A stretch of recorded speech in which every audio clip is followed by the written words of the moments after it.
Members of the Virginia Senate are returning to Richmond on Tuesday. They are going to revisit controversial changes to a program that helps some military families pay for higher education.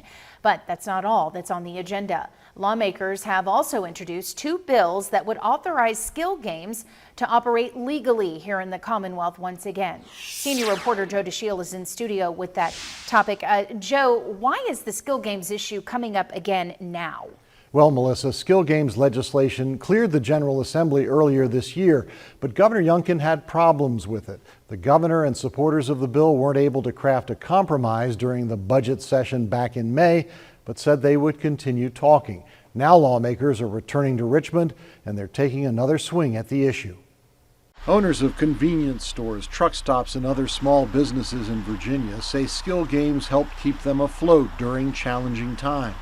And they've been pressing for legislation that would regulate and tax the machines and allow them to operate legally.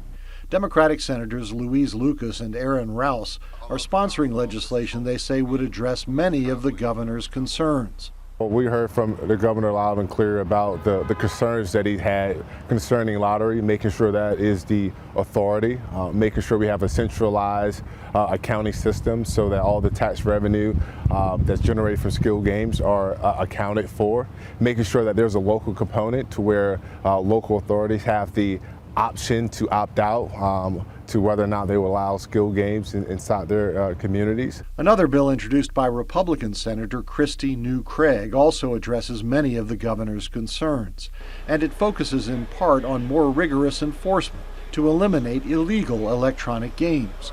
Franklin County Senator Bill Stanley has worked with New Craig on the legislation and says dealing with illegal games is a critical component. If we do nothing, then these games continue to proliferate, they continue to take advantage of the consumer, and we lose valuable tax revenues.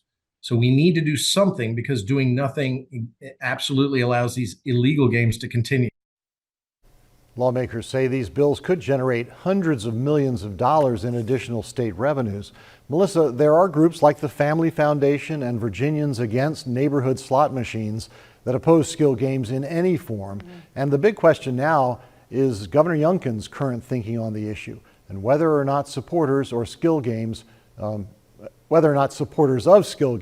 done enough to craft a compromise he would be willing to support.